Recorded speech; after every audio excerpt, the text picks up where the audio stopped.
honor today to be interviewing Joshua Scott, who I am a big fan of with his 88 dental marketing, and that's 8, letter E, 8, 88. I think that's a cool name. But I'm so glad to have you on because bottom line, Josh, as dentists, we go to school for 8 years, and, a fireman wants to put out fires, a policeman wants to catch a bad guy, and a dentist, man, they just want a broken tooth. They want a toothache. I love emergencies the most. But then when we graduate, we don't get to fix anybody. We don't get to help anybody. We don't get to do our thing unless we learn skills from guys like you to find us some patients. So you've been doing this a long time. You're coming up on the big 4-0. You've been doing this 18 years. So my average listener, I'm going to put this scenario in your head. There's probably about 7,000 dentists listening to this. The number one thing they're all doing is on a podcast. They're multitasking on the way to work. They got an hour commute. So right now you're talking to about 7,000 dentists, and she's driving into work, and she's thinking, you know what? I get about 15 new patients a month, and I'm paying all my bills. But man, if I could go from like 15 new patients a month to if I could just get 10 more new patients a month, gosh darn, it'd all be gravy, and my life would be on fire. What would you say to a dentist who says, Josh, I really wish I could get 10 more new patients a month? What would you say to that dentist? Yeah, I think there's a few things there. Howard, I first wanted to thank you for letting me be on the show today. And also just congratulations on your book coming out. I am looking forward to that. So just wanted to plug that for you. A true marketing guy. He took the first opportunity to market my new book. Yeah. So I'm looking forward to it. I think that we definitely have a few quick things that I think we can do when it comes to marketing.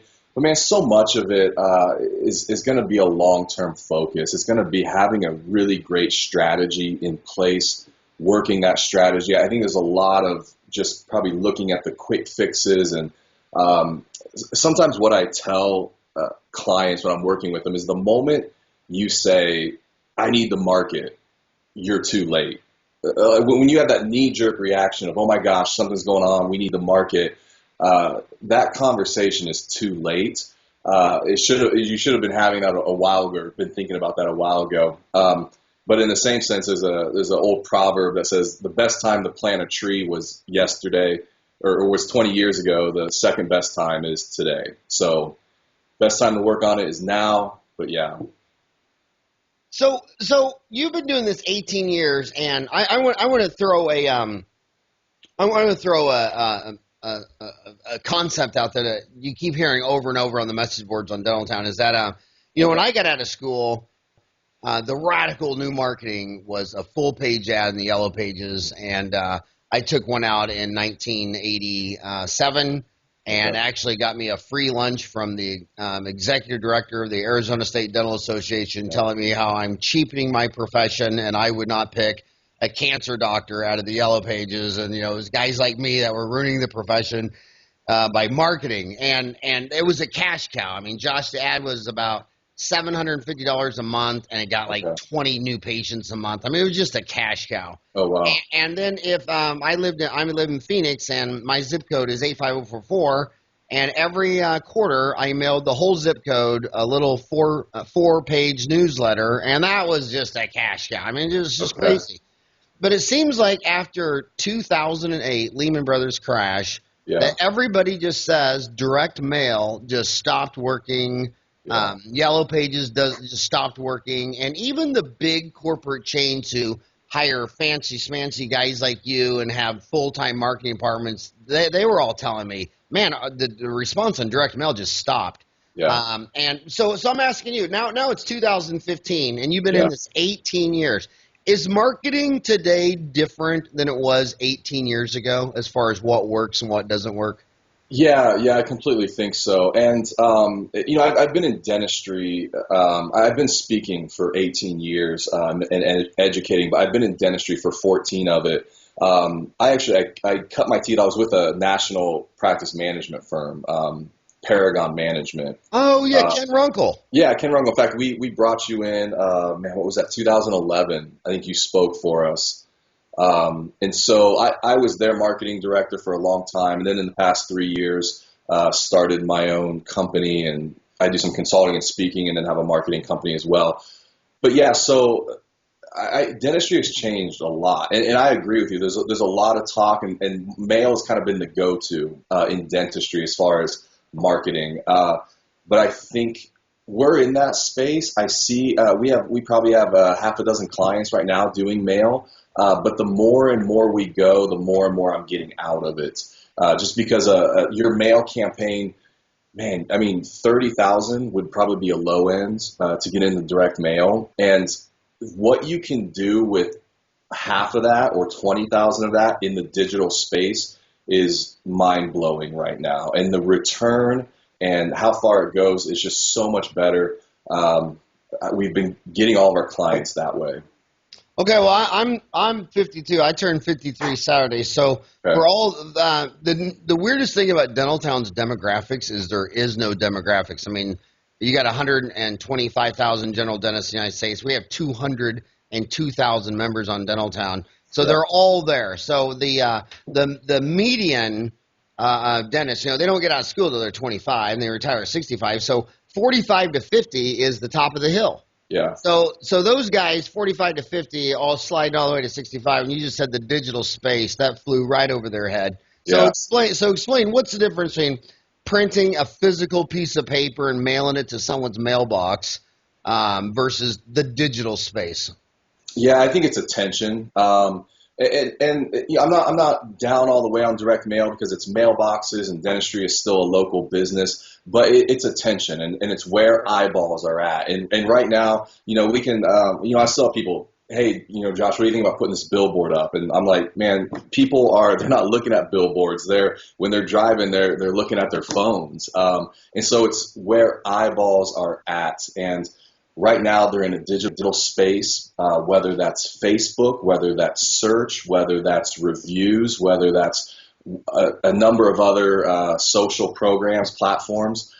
So you're taking advantage of where eyeballs are at and marketing in those spaces. Okay, say those things again. You said search. You said search, Facebook, reviews, blogs, podcasts. I mean, right now you're doing this podcast. You have so much attention on this podcast. I mean, you became like the #1 dental podcast almost from the day you started it. But you have eyeballs on this podcast for sure, which is why you're doing it.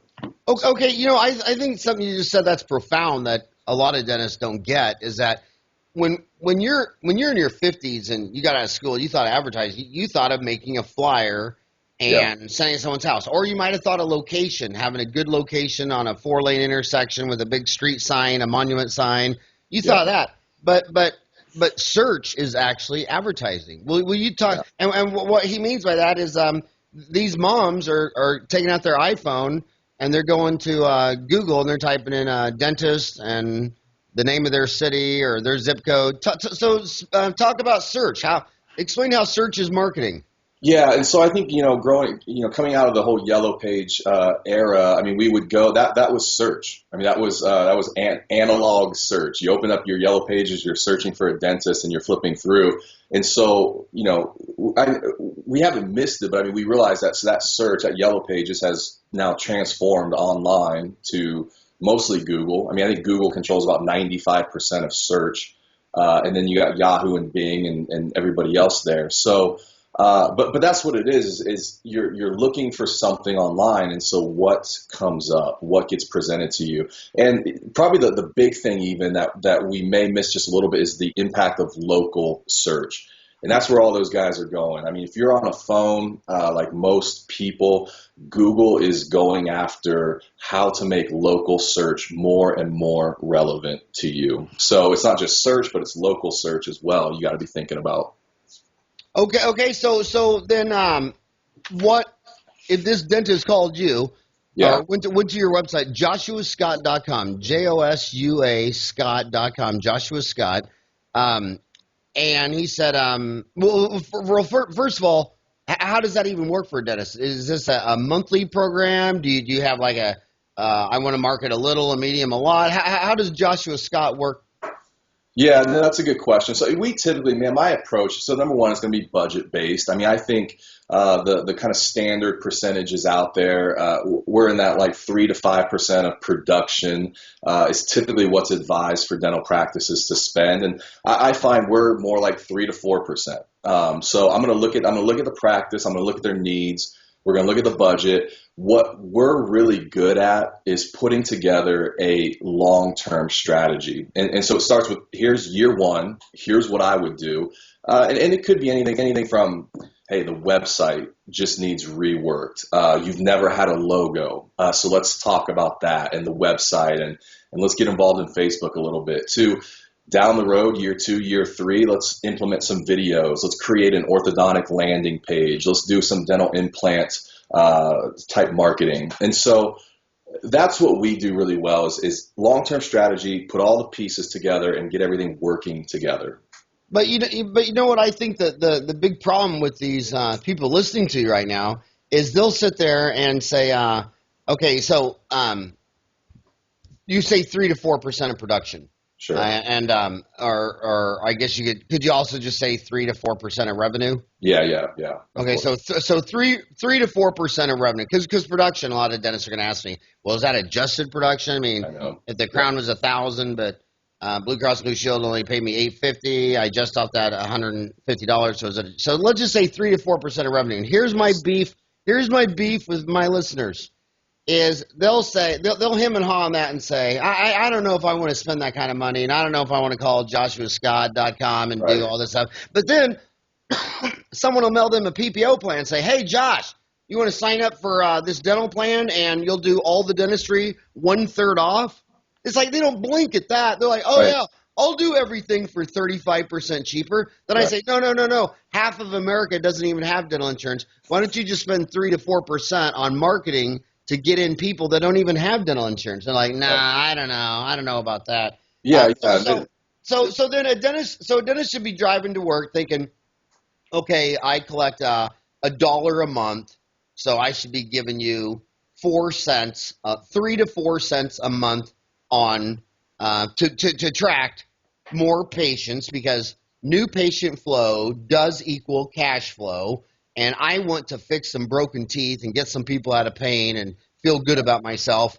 And so I'm going to give you 3 to 4% of collection, get more bodies in my door so I can do more dentistry. And you said the first thing you're going to look at is you look at the budget. And then you said first you're going to look at the website and the logo. But when you say look at the website, back to that search, or is when you're looking at the website, are you going to be looking at that website so it shows up better on local search? Or how do I improve my local search? Yeah, so that's some of it. I mean, the website's a huge part of it. I mean, honestly, it's the hub of the digital space, and so we want that thing looking amazing. Howard, what a lot of people missed was at the beginning of last year, 2014, we saw the biggest shift in website technology probably since the creation of websites. So when websites were created, we had a page, and people put information on it. We put video on it. We put images on it and all that. But at the beginning of 2014, the end of 2013, mobile usage passed desktop usage for the first time in U.S. history. Okay, so what happened now is websites are changing the architecture, because if I have a tablet in my hands, the way I want to navigate a website is I want to scroll on that tablet or on my phone.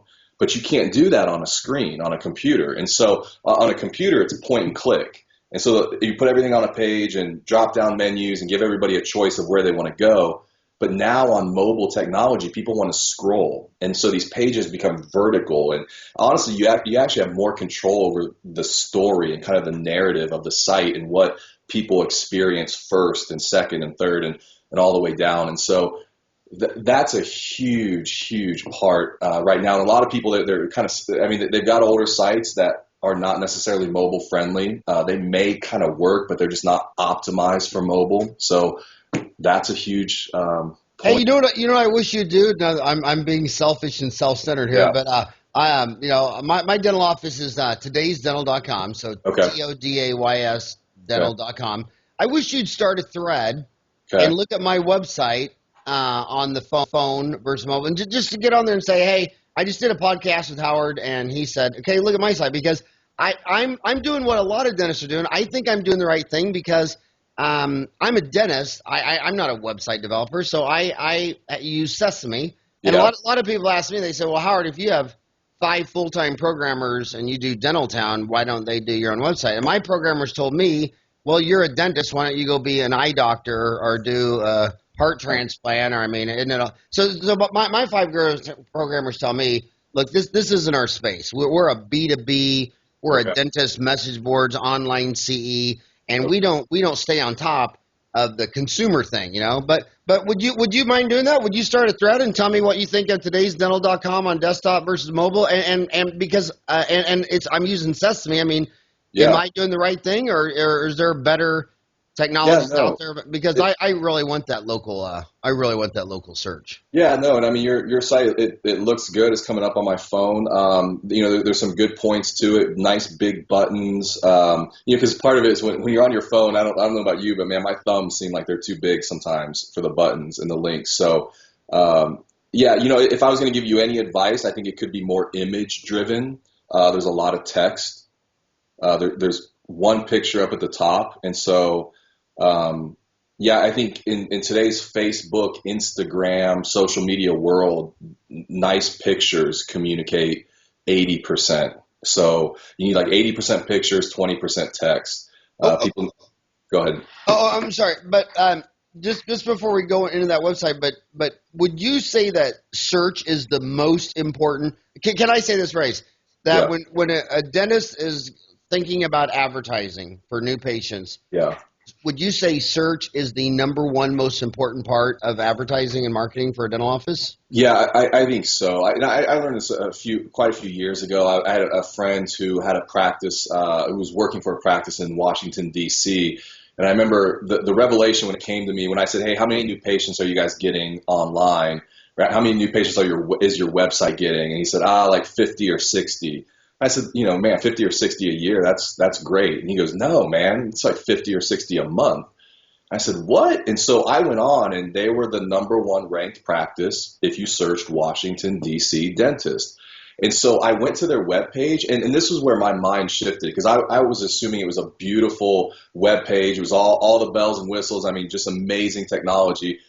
And it was okay. It didn't seem like a 50 to 60 new patient a month website, but it wasn't the website. It was the placement on search. Being number 1 in DC, you just get that much. So what can I do? I mean, and because I'm in cry me a million rivers, but I'm in a big city. I mean, I got Yeah. 3,800 dentists in Phoenix. When these dentists tell me they show up on page 4 and they're from Parsons, Kansas, I'm like, dude, that is so lame. Yeah, And right. I mean, I'm in Phoenix, so Yeah. half of us dentists are in big cities, and Yeah. half of us are in 19,000 little small towns. So Yeah. when you're in a big city like Phoenix, what can I do to show up on page 1 instead of page 3?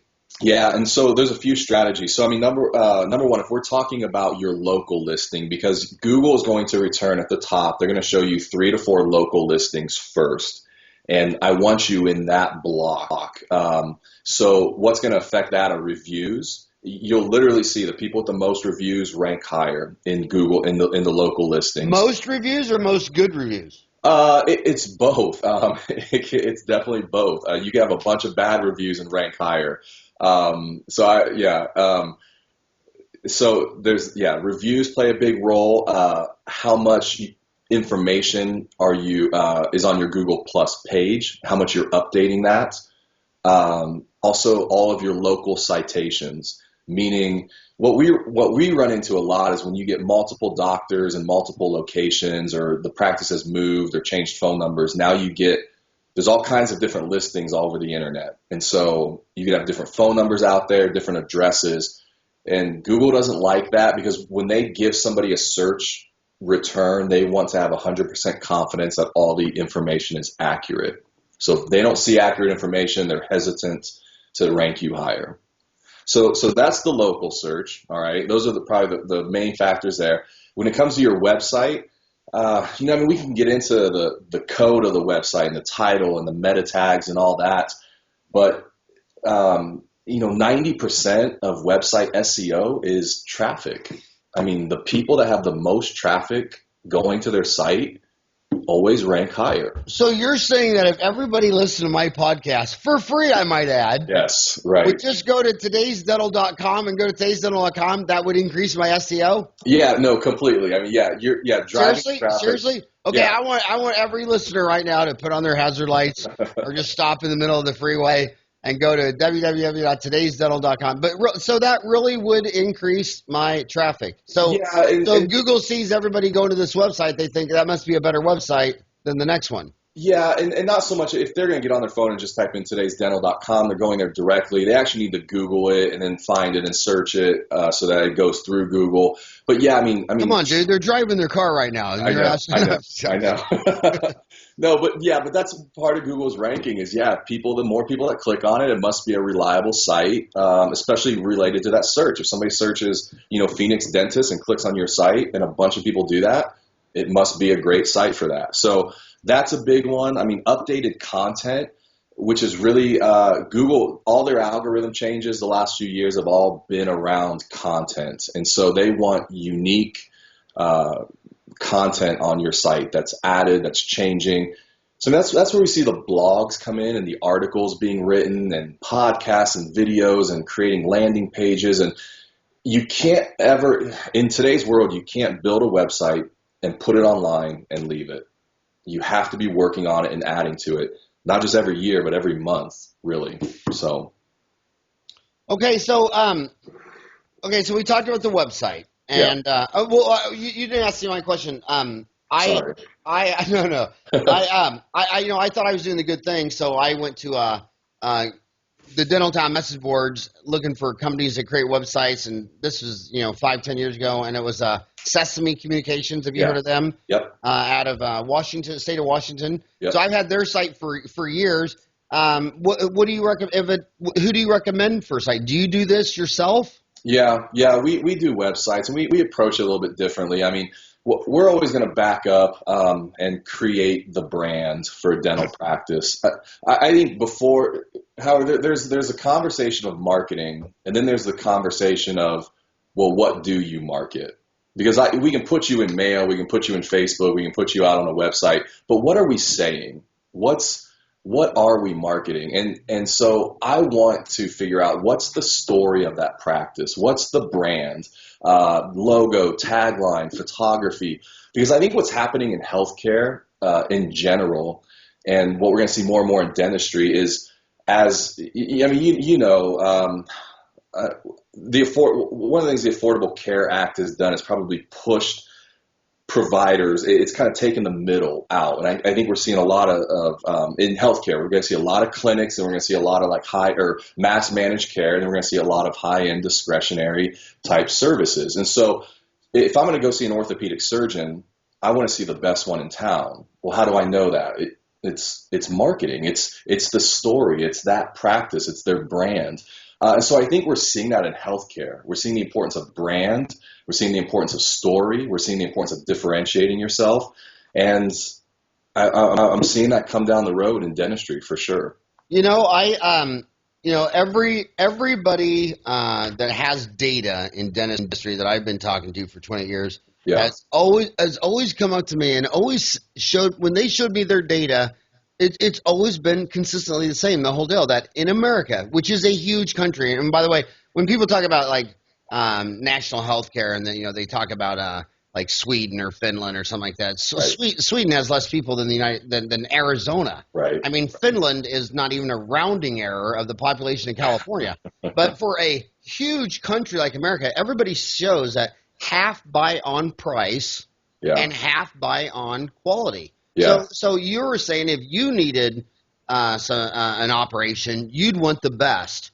But right. but that's because you're a 40-year-old male with a zone company or whatever. But half of America can barely pay their bills, and they want price. So I want to ask you two questions. For the price market, should your website have coupons? Because coupons were huge. I remember back in '87, if I did a direct mail piece, the first couple I did were just information, and I didn't know if they worked.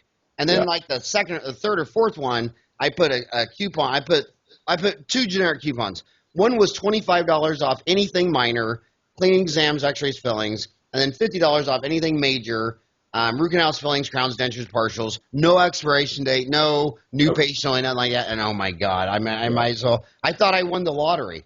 Yeah. So in answer to your question, can you be both things to both people? I mean, can your website say, "Oh, I know half on price," and do you like coupons, or should you say, "No, if you're going to be the best, if you're the Mayo Clinic, if you're the best damn implant doctor in all the state, you don't want that." So those are two distinct markets. Can you be both? Can your website get both of those markets on the same website?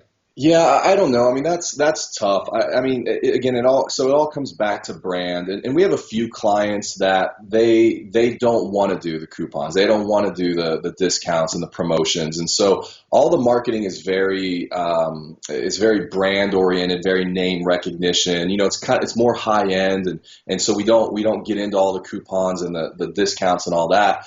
But honestly, man, for the typical dental practice, I think that accepts PPOs and just wants a great new patient flow coming in.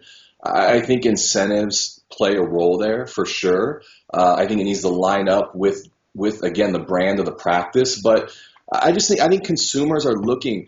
Howard, I think this is what happens is like, so people search, they Google dentist in Phoenix.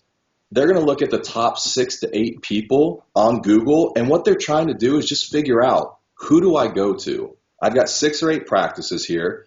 So they're going to click on the website. They're going to read reviews. They're begging somebody, like, stand out. Please give me a reason why I should come to you. And I think that the branding and the story and the why you is so important.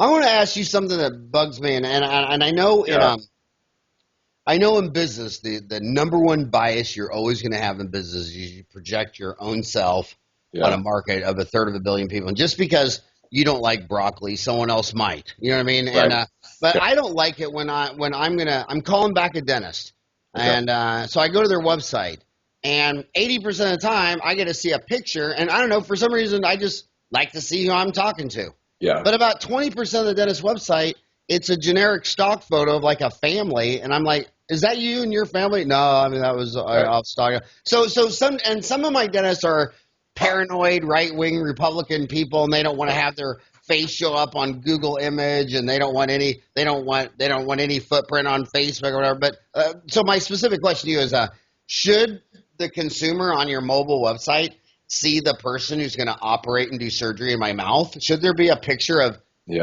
the guy who's going to give me a shot and do a root canal on my tooth? Yeah. I would want to see it. I don't know why.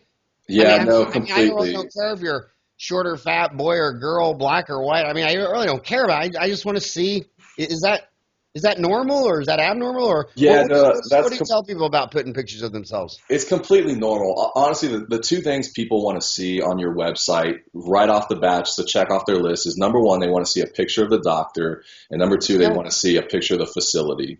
And all that is they don't want to be surprised. They want to know what they're walking into and who they're going to see. And I know when years ago when we chose our dentist here in outside of Columbus, my wife, I said, well, hey, why don't you search on Google, see who you like, because I knew some of the guys in town. And so she searched and picked this one dentist, and I said, okay, why did you pick him? And she said, well, on his front page, there was a picture of him and his family, and he just looked like a normal guy. And so that's what consumers, patients are trying to do, is just don't surprise me when I think this is some really nice dental practice, and I walk in and it's a kind of older residential building, and they just don't want surprises. They want to see what they're walking into. And Howard, I don't know if I asked you, let's see if you know this, what's the number 1 button people always click on your website? What do you think that is? The number 1, about? Yeah, about, or our team, like the doctor, our team. So that's what they're searching for. I mean, you look at any analytics, you're probably going to see about 80% of people on the site will go to that page, because that's what they're trying to figure out. Okay, I would have asked you, somebody just said this to me the other day. One of my best friends told me this. He says, Howard, he goes, everybody's saying that 50% of the websites only go to the first page. Yeah. And you keep hearing this. I assume it's true that 50% of people go to a website, go to the first page, and they're going to get the phone number, address, hours, whatever. 45% will go to page 2, and only 5% will go to page 3, 4, and on. Yeah. So he was telling me what he did is he said if half are only going to go to the first page, he changed his website to a one-page deal. So it all scrolls down. So he was saying what you were saying, that if you're on a desktop, you could click to these other buttons and all this, but you're down the road, or you're sitting there and you're scrolling with your thumb. So he just put all of his pages on one long-ass page. Yeah. And he so what do you think of that strategy? Yeah, I think it's great. I think that's where the world is at. I mean, that's how we're navigating everything on our phones and our tablets. And so if you're on those devices and you see a standard web page, it just feels, it doesn't feel native to that platform. And so, I think that's a great idea too. It's people, they always want to see who the doctor is or the team. The second most page they go to is the new patient visit, and the third is contact. And so honestly, if you just create a page and at the top it's about your practice and then your team and then new patients and then contact, you've given them everything they want. And I want to say one thing about by the way, if you quote me, you got to date me, because a lot of people will say, well, you said you did this and you don't do that. Well, when I got out of school, I worked 7 to 7 Monday through Saturday for a decade without blinking. Hell, I married a Catholic girl. She had 4 kids in 3 hours. I mean, I had $88,000 of student loans, $150,000 practice, $100,000 house. I mean, and I loved it. I mean, I literally loved it. But if I had a website back then, I would have had my after hours emergency would have been my cell phone number. Now, I'm not going to do that now that I'm 52, fat, and the kids are raised and grown and all that stuff. But I don't know. I look at the data, and it's showing the data on a 168-hour work week. These average dental offices are getting 50% of their incoming traffic calls outside of business hours, which makes sense because 32 hours out of 168 is only 19% of the hour. So you're only open 20% of the hours, 19% of the hours if you're 32-hour work. So on that website, if you were young and hungry and you just married a girl and she had a couple of kids, you had student loans, products, that, would you have an after-hours emergency number on that iPhone dental practice website? Say, hey, after hours, just call me on my cell, or do you think that's just a bad idea? Yeah, no, you don't have to do your cell. Having your cell up is probably a bad idea, but you can do contact forms. You can make it easy for them to get in touch with you. But yeah, I mean, for me, that all comes back to the dentist and the brand. And, some guys want to do that, some guys don't. But especially the younger guys, I'm like, man, if you can open at 7 some mornings, Fridays, Saturday mornings, stay in there till 7 or 8 at night on some extended days. All that is. Well, let me give you a couple of historical lessons that I've seen around the country. And just recently, I just got back from Australia. Yeah. When I first went to Australia, the average dentist, this is back in like 1990, the average dentist in my room had 1 operatory and 1 employee. Okay. And nobody could get in for 6 to 8 weeks. Okay. And then you come back 5 years later, and a couple of people were playing around with 2 operatories. But anyway, long story short, the Australian people complained to their government, and their government finally had enough of it. It took 6 weeks to get into a damn dental office. So the government just went crazy and said, hey, if you're a dentist from any of these other countries, you can come to us. And they let about 1,500 dentists in a country of only 20 million. Okay. And they put up some new dental schools, and all these dentists were all mad. And when I just got back, and they're all mad because the government did it. I said, look, you only care about you. I mean, the average dentist in Australia probably wishes he was the only dentist in Australia, and he'd only see 1 patient a day and charge $1 million cash up front, Yeah. But that's not reality. And right now, in America, you're better off breaking your leg or getting a car wreck on Sunday, because the paramedics will show up and the hospital's fully staffed. Because if you have a toothache on Sunday, you might as well just kiss your ass goodbye in Phoenix, Arizona. I mean, you'd literally have to call 50 dental offices, leaving a message. So when people tell me they're graduating too many dentists, I say, yeah, if you're a dentist, but not if you're one of the 1/3 of a billion Americans who can't find a dentist after 5, can't find a dentist before they go to work at 8. These dentists are so anti-consumerism, they'll work 8 to 5 and close and take a lunch the same time 1/3 of America takes a lunch. Yeah, the 1 hour Mrs. Jones could do some personal shopping and make a dental appointment. Oh, that's when that's when Dr. Dumbass decides to go to lunch too. I mean, they can't even do lunch 11 to 12 or 1 to 2. They're so anti-patient centered, and then they look you in the eyes and I say, well, are you doctor focused? I mean, is it just all about you, or do you really care about the consumer? Oh, I totally care about my patients. My hours are Monday through Thursday, 8 to 4. And I don't have an answering service or an emergency. So I think dentists are going to get zero sympathy from governments and dental schools until you can find a damn dentist on evenings and weekends. Yeah. Yeah. No, I think that's a great point. I think healthcare in general is got to move more patient-centered, just overall. And so I think those are great conversations. I just went to the hospital for about the third time in my life. All three have been with a kidney stone. I went to the biggest hospital in Phoenix, Arizona at Thursday morning at 2 a.m. Thursday morning at 2 a.m. Guess when I saw the doctor? Friday night at 6 p.m.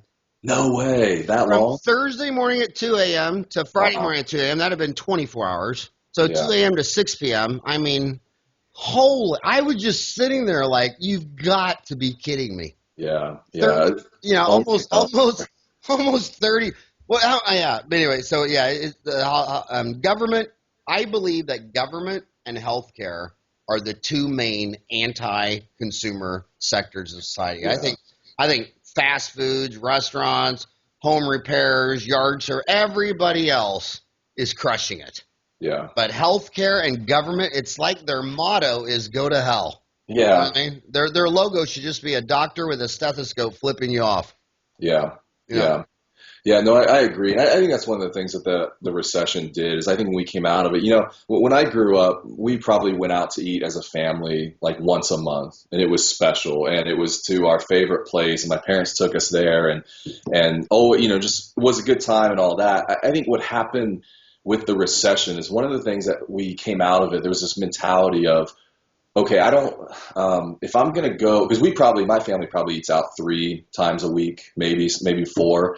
And so part of what came out of that was almost, hey, my money is worth a lot to me. And so if we're going to pick a place to go and eat, I want great service. And so for me, what happened outside that recession was like, if you got bad service someplace, you just kind of quit. You're like, I'm done. I'm not going to go there anymore. And I think we're going to see that more in healthcare in general, but in dentistry as well, is consumers have a choice with their dollars, and they want to go somewhere where they're known and they feel cared about. And so, and I think a lot of that came from that recession. It just kind of woke people up to, my money's valuable. And it is that first impression. Like what I love most about my office manager and my front desk staff is when you walk in there, somebody is going to stand up and go over and say, hey, Joshua, how are you? And I go into more dental offices than anybody I know. I mean, I'm always going picking up a dentist or seeing someone or whatever. And you just walk in there and they got 2 girls with their heads looking down. They got a window that, you have to ring a bell or knock on the window and they slide over and go, yes. And it's like, really? Right. Really? I mean, you only see that at the post office and a dental office and a doctor's office. You'd never see that at somebody trying to sell you 4 new tires. So I'm going to go back to these reviews, though. So you went to a restaurant and you didn't like it. Yelp is a big review site. Google, Yelp. Who's bigger, Google or Yelp? And number 2, how come there's so many threads on Dentaltown about Yelp reviews where a lot of dentists think it's kind of a crooked operation? Yeah, no. For me, Google's. Have you heard that? I mean, yeah, no, completely. For me, Google's the big one in dentistry, and because it affects search. So for me, it's like everything affects search. So if you can do reviews on Google and it actually ranks you higher, which means you get more new patients, then let's do Google reviews. So for me, that's number 1. Yelp is the other big player out there. You're going to see it's a bigger player in the restaurant industry. It's probably a bigger player in hospitality. But yeah, they're out there. So that's the war. It's Google and Yelp, and it remains to be seen who's going to come out on top. But when dentists are talking about Yelp, I mean they talk like it's almost a hostage crooked operation. You don't hear anybody talking about Google reviews and anywhere near that matter. I mean, no.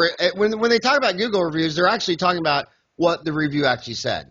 When they're talking about Yelp, they're always talking about the the culture of the organization that it's almost like a lot of dentists say, I don't even want to advertise with Yelp. I don't even want to get involved because I don't even want them to know my name, because next thing you know, if you, have you heard any of this or not? Yeah, and it's all Yelp's algorithm. They're really, really tight. If you're a first time user on Yelp, your review typically won't get through, so they're going to block it.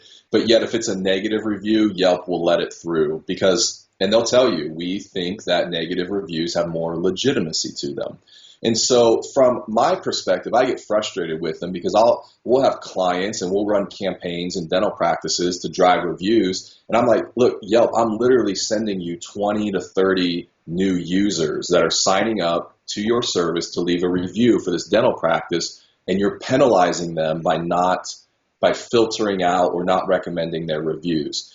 And so all the lawsuits around Yelp have to do with like, well, if you pay them for advertising, then they'll make those reviews come up and be seen, and then we start hearing, extortion and this and that and lawsuits, and it all gets crazy. And they're not. Okay, I'm going to stop right there because I bet you 80% of the people just what they just heard you say, they're thinking, well, I just thought if someone makes a Google review, you have a Google review, but you're saying a dental office can pay Yelp for a review process, or how? Why? Let me phrase it like this. No dentist pays Google for anything to do with reviews. Right. Why would a dentist pay Yelp, and why would I be giving Yelp money? Answer that question. Yeah. So should I be giving Yelp money? Yeah, Yelp has their own advertising platform. So if you spend money with them, they rank your listing higher than other people, and they do like preferred listing of it and all that. So rumor has it that if you do that, then they loosen up their filter on your reviews. And so that's what all the lawsuits have been about, was like, hey, Yelp wants me to pay them. They're holding these reviews hostage, and they say if I don't pay them, nobody will ever see them. And so whether or not that's true or not, Yelp says it's not true. If you pay to advertise with them, you don't see more reviews, but everybody seems to think that it works that way. And so it's just, as an organization, they've made some stances and some decisions on how they filter reviews that just have not been popular at all. So yes or no? I'm gonna hold your feet to the fire, girl. Should these dentists driving into work today, listening to you on their commute, should they advertise on Yelp? For me, it's number one, I want to drive everything to Google. If I'm not getting the results with Google reviews that I want, then we may look at Yelp. Bing and Yahoo just partnered with Yelp not too long ago. So Yelp is the main review source for both Bing and Yahoo searches. So I'm watching Yelp a lot. I'm still playing the game. But as far as advertising and spending money with them, I don't know. I don't know if any of our practices do that. I'm not opposed to it. I'm not a big fan. That's kind of funny. You just remind me of Warren Buffett's, one of Warren Buffett's gazillion quotes, and he says, when two losers get married with a merger and acquisition, it's never a good idea. The minute you said Bing and Yahoo married Yelp, I just thought, okay, well, that's three people that are not in first class, not in first place. So that was a bad time for me. Okay, so I didn't want to open with this because I think everybody talks about it too much, or everybody has Facebook fatigue. But so when you talk about social media, I mean, you can't deny that the founder of Facebook, his dad was a dentist, Ed Zuckerberg, and so yay dentistry, Ed Zuckerberg, way to go. And they're over 1 billion users. Then Twitter would be the next big guy with 300 million users. Yeah. And then LinkedIn, I guess, is the most profitable publicly traded social media. I read that several times. And then there's Pinterest, Instagram, Google Plus. What does a dentist need to know about those social media, all those sites? Yeah. Here's my deal on Facebook, and I know we're talking about it a lot because I think people are scrambling. They're trying to figure out Facebook. And Howard, I don't know you guys and how you've approached it, but we've had trouble in dentistry figuring out the ROI on Facebook. We've made it all about just content and posting day to day and funny little dental quips and interesting facts and all this stuff. And so we're trying to figure it out. And while most people, a lot of dentists have slept on Facebook, what's happened is they've become the largest data company in the entire world. And so it only makes sense that they will be the largest marketing company in the entire world. And so they were just on USA Today front page. They broke the top 10 most valuable companies in the country at a valuation of $250 billion. So Apple's number one, Google's number two, Berkshire Hathaway, GE, Wells Fargo, all those guys. Facebook is number 10. And so if you're watching Facebook to see if they go away, they're not going away. But go back to that ROI, because a lot of dentists ask that question. They say, okay, well, if I post on Facebook every day, am I really getting a patient? But I want you to answer that. But I want to go back to the where the tire hits the pavement, money. Yeah. When you were talking about marketing, that search is the number one thing. When I talked about Yelp reviews, you said, I'm thinking all about search, and that's Google. And you said 90% of searches. Well, when I do a search on Google, I usually get a couple of ads first. Right. Before. So if I'm going to spend $1, tell my commuters this: if I'm going to spend $1, would you do it on a Google ad for your search, or would you do promote your post on Facebook? So here's neither, and let me. Here's the best. Are you saying I asked the wrong question? No. Look, here's going to be my little secret, right? Like, I'm going to put it out there. People are going to get it. This is one of our best. This is the best thing that happened to marketing in the last 10 years. Okay, Facebook ads. They're called Facebook dark posts. It's not boosting your post. It's not creating content. It is actually putting an ad for your practice in the main Facebook feed. And so they released their platform like last year. I watched it for a little bit. We got about 6 practices this year to experiment with it. And what I'm seeing in all these practices is, number one, their website traffic doubles. Because now they're sitting on their couch at night, scrolling through Facebook. They see a really nice picture ad, image ad of your practice. They see you, they're like, oh, he looks like a nice guy. They click on that. They go to your website. And so we're seeing website traffic double, which is great for search, and it's great for just exposure. And then we're seeing about 3 to 5 to 6 new patients a month as soon as we start running ads. And so on Facebook. On Facebook. Okay, so what would that ad be? So you're saying, are you saying post? You make a post on Facebook, and then you click boost the post and give a dollar amount? No. Okay. So these are different. So Facebook's ad platform has grown. So before, what you would do is, you would post something, like, hey, we've got this event going on, or it's a Facebook post. You boost it, which shows everybody that post, and you can even extend the audience. What I'm talking about now, they're called dark posts, and that's just the street term for it. That's just the slang term, because what it is it doesn't post to your timeline. Before, everything you wanted to show up on Facebook, you had to actually put on your timeline. These you don't, and you can target anybody. So we have a lot of clients that want to promote dental implants. So we'll target that area 10 miles outside of their practice, 40-year-old and up. You can target females, over 40 who like to watch Downton Abbey. I mean, that's how targeting this marketing could be. You could target. But go through the specifics, because these people have been to Facebook. If I'm gonna create a Facebook dark post, I'm going to walk me through that. What does this dentist do? You go to Facebook, and then what button would you pull down, or? So on your business page, on your practice page, you'll see on the left-hand side, it'll say Ad Manager. And so you'll go there, and then it'll just ask you, what type of campaign would you like to create? And so that's where you can boost your post. You can create campaigns to just get people to like your page, or you can do these dark posts, which are promoting your website. They're not promoting. Is it called a dart post? Facebook doesn't call them dark posts. That's kind of like the street slang word for them. What would it be on the site? What would it? I think it's like promote your website. Okay, promote your website. Yeah, it's something along those lines. If you Google Facebook dark post, you'll see a lot of people talking about it like that. It's the street term for it. But yeah. And then what? But see, here's some keys here. So number one, go ahead. And you're saying there should be an image, a picture. Humans humans are visual. They like to Exactly. look at stuff. So it should be looking at the dentist or the team and the facility, or should it be what would, because you're only going to do one picture. So Right. this dentist is only going to get one picture. What would it be? Yeah, again, it just needs to be great custom photography. It cannot be anything stock. People see through that. Pictures of you or the team always, because we see our analytics, they score. The really cool thing is you can run multiple ads at the same time. So I can run an ad with you, an ad with your team, and an ad with your building, and we'll see which gets the most clicks.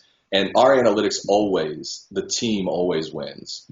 So if you can get a team shot. Yeah. So if I can get you with your team in front of the building, everybody's smiling, having a great time, and it's like today's dental, call today, schedule your appointment, whatever, that's going to score higher than just the building.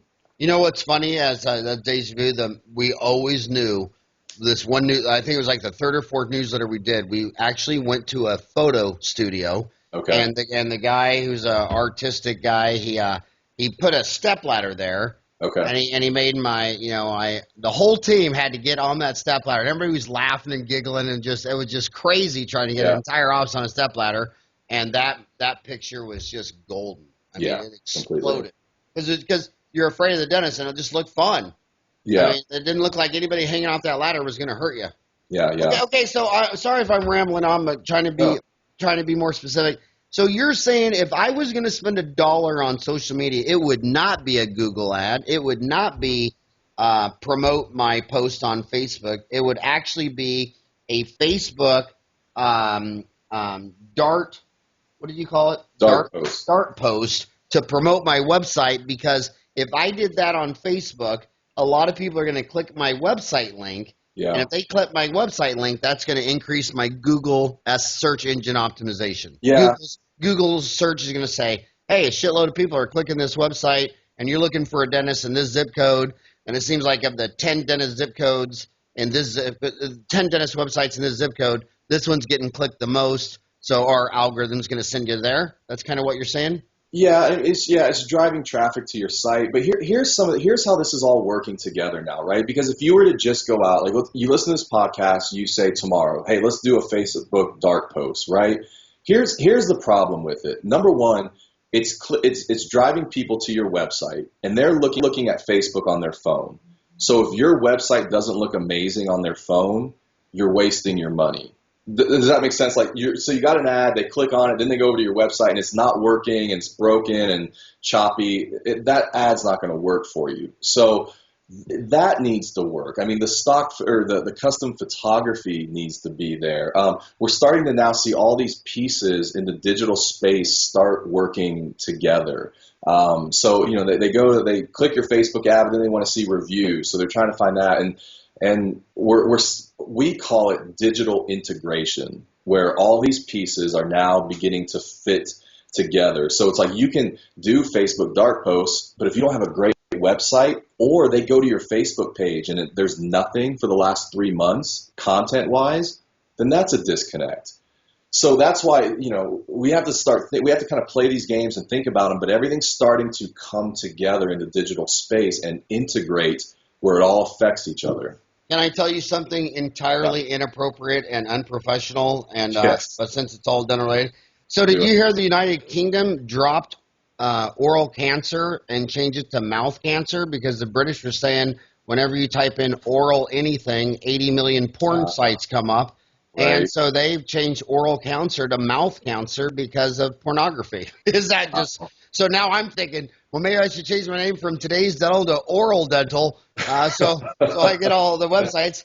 And on That's that, a great idea. And on that note, back to social media, I got to ask you. Everybody, you can't throw a cat without hearing the word hashtag.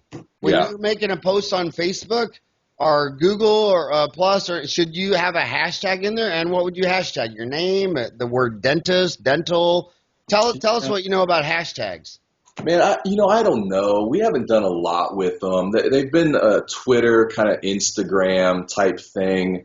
Most of it's just been trendy, like you see the cool kids all just kind of do cool hashtags.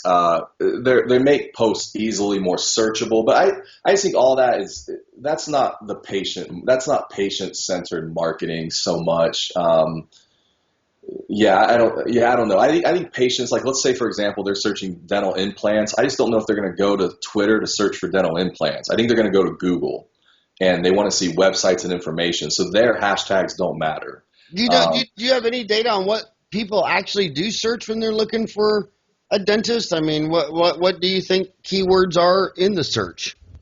Dentist is number one for sure, just dentist in that area. Dental implants is the second most searched dental term.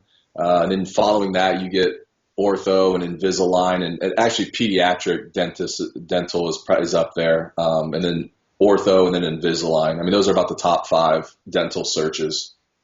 Man, have you been following Invisalign stock? No. Yeah, that was started by a guy in Pakistan, and Okay. All those patents expire in 12 months. Oh, and okay. and that company is it's going to be the bottom line is patents are a protective moat around your company, and you get higher prices when you got a patent on a drug. What happens to the price of every drug when the patent wears off? The generics come in. So Invisalign and patents expire in 12 months. Your stock is definitely under serious pressure. Okay. And the guy who founded Invisalign looks like he started a ClearCorrect now. So the price that's going to come down. So if the price of Invisalign fell in half, there's probably going to be 3 or 4 times as many cases. And you're saying it's one of the top 5 keywords. You said dentist, dental implants, orthodontics, Invisalign, and did you say pediatric dentist or just? Pediatric searches are definitely in the top 5. Yeah. Invisalign has done a great job. So you're saying if you hate a dentist, you should create an ad that he's really good at pediatric dentistry and loves children because it'll search good. Because there's one thing a dentist doesn't want, and that's a crying 3-year-old. Yeah. There's 9 specialties. I love them all, but God bless the pediatric dentist. I don't know how they do it. I think I'd be addicted to Xanax and vodka the second day. So if those are the top 5 keywords, dentist, dental implants, orthodontics, Invisalign, pediatric dentistry, or children's dentistry or something, so should those names be on your website? Should they be in your ad? What could you do on your website or your Facebook post or whatever to increase your Google SEO? If someone's typing in those 5 keywords, and I assume the city you live in or the zip code. Yeah, that's a great idea because that's one of our strategies. When we get out, we have a practice that does dental implants. The first thing I'm going to do is develop a separate landing page, a separate website, one page for it. Because people, when they're searching your website and just exploring, they don't want a depth of information. They just want to get the basics. But if somebody's searching for dental implants, they want to land at a place where they can be educated, where they can find the information. So I want a landing page. I want to optimize that for search. I want to add articles to it. I want to shoot some video for it. That's a great way to bring in Google paid ads. If people are searching for high dollar kind of procedures like that, that's a great investment. Those are big plays, whether it's implants or same visit crowns or orthodontics. I want to pop a hole in that bubble. I know a lot of humans have self-fulfilling prophecies. Like right now, there's a huge movement in the United States. There's a lot of people who believe the end of the world is coming up again. I think October 25th. At 52 years old, I've lived through about 7 end of the worlds by the crazies. But where's I going with that? I lost my train of thought. The same day crown stuff. Yeah. I don't see that. Yeah. I mean, everybody's talking about same day crowns. I mean, if I got 100 new patients, like 2 people are saying that. But when you read Dental Town and the dental journals, you'd think that CERAC and CAD-CAM was just like the silver magic bullet. And in my office, I got CAD-CAM, and I had CAD-CAM before anybody teaching it had CAD-CAM. Yeah. I mean, I had CERAC 1. Yeah. And that was in 1990. Then CERAC 2, then 3, then 3. Yeah. And but I say to everybody, so I'm going to ask this question to you, Josh. This is a serious question. Hey, Josh, you broke a tooth. You're in my house today. Here's the deal. This is Tuesday. It's 10 o'clock. You got two choices. You can stay here about 2.5 hours and we'll do it start to finish. Yeah. Or you can stay here for an hour and you'll leave in 1 hour with a temporary. You'll come back in 2 weeks for half an hour. What do you want to do, Josh? It's Tuesday morning at 10 o'clock. You want 2.5 hours right now or an hour and come back in 2 weeks for 30 minutes? Probably because I travel, I might do the one visit, but I know that that's not the normal case. So, Well, you know what my office is? yeah. 4 out of 5 look at their clock and say, oh, my God, I'd love to be able to leave in an hour. Oh, please. Yeah. Just let me out of here in an hour, and I'll worry about when I'm coming back in 2 weeks some other time. Oh, Yeah. please. And then one in fifth says, like you, oh, my God, I'm leaving on a business trip in 2 days. If you could knock that thing out completely, that'd be so Right. nice. Yeah. But humans are extremists, and it seems like I believe the number one reason you should not get CAD cam is because you know that extremist monkey, once he gets the CAD cam, will only do CAD cam. Yeah. The one thing you can always bet with a human is they're never going to be a moderate. They're never going to be a businessman. They're never going to say what works for you. So CAD cam is outstanding if you're balanced, moderate, and can ask the customer first. So then you were talking about, I've only got you for 1 minute. 1 minute. I'm going to end this 1 minute with the first opening question. I want 10 more new patients a month. Why should I go to joshuascott.com or email, what is it, joshua_scott@mac.com? Yep, that works. Do you want to give out a phone number? Oh, sure. Yeah, call my cell phone, 614-216-4097. That's 614-216-4097, and you got 60 seconds to tell me. I'm driving to work. I'm just pulling up to todaysdental.com, which you should be clicking on and writing me a review today and for this amazing free podcast. And in 1 minute, Joshua, I want 10 more new patients a month. Why should I call you, email you, go to your website? Yeah, here's what's happened is, Amazon or Borders didn't believe the digital revolution was coming, and Amazon put them out of business. I know a Barnes & Noble near you just went out of business and shut. How'd you know that? That's true. The only Barnes & Noble in Ahwatukee closed down. How did you know that? I listened to your podcast, Howard. Oh, okay. So they didn't believe it. They got put out of business. Yellow Pages ignored it, and Google put them out of business. Taxi cabs they've slept on the digital revolution, and Uber is putting them out of business. And so as dentists, direct mail and billboards and magazines are going to get to a point where they no longer work. We have to understand what's happening in the digital space, and you have to bring in a company who understands how to integrate all those pieces and to create a digital presence that works for you. And how much money does your average client give you a month? It all depends, but I mean, a lot of times it's just, if they need to do a website, it can get higher, but it's all custom. I mean, I really sit down with each practice. I want to work with them long term. I want to create effective strategies. Look, I grew up in the profitability side of dentistry under Paragon Management. So for me, marketing is about profitability. At the end of that year, you should be more profitable because of what you've done marketing wise. And so I'm very aware of that. We tie those numbers in closely. I watch them.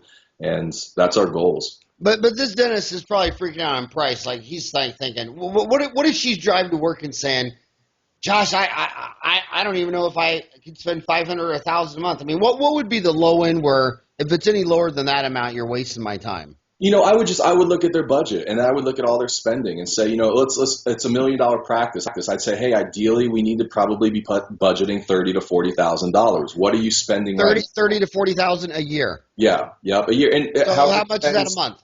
Plus, it's 25 to 3,500 a month, something like that. But like $2,000 to $4,000 a month. Yeah. But at most, but then I would look at her practice. She may be spending $18,000 in the Yellow Pages. And so she says she doesn't have any money for what we want to do, but yet I can look at the budget and go, okay, so like you're doing direct mail. Let's not cut it out completely, but let's start to cut it back a little bit and experiment in some other areas and do some things. And And then I think your biggest nightmare would be the reality is that, there might be a dentist in this city with all the data in the world that says Yellow Pages and direct mail doesn't work. And then I can find you a dentist in Shawnee, Oklahoma, in a town of 5,000 that says, my God, we crush it every month in the Yellow Pages. So, in fact, did you see that right up in, I think it was The Economist that said America is basically 9 different countries. It's like Europe. Oh, wow.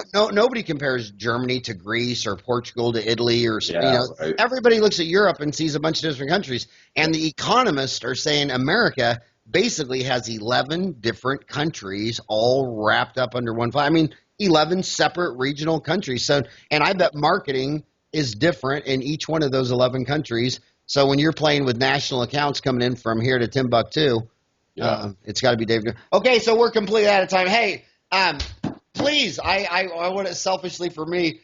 I hope you start a post and just say, Howard asked me to review the website, and thank you so much for spending an hour with me today. I thought it was a rocking hot podcast. Oh, my pleasure, Howard. Thanks so much, man. I appreciate it. You're a great guy.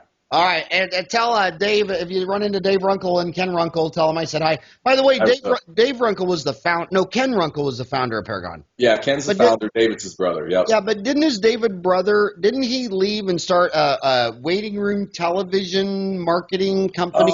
Like years ago. Yeah, like 20 years ago. Yeah, and then ended up coming back. He's one of the senior players there at Paragon still. So. Okay, well, if you ever see him, tell him I said hi. I will. Okay, bye-bye. Thank you.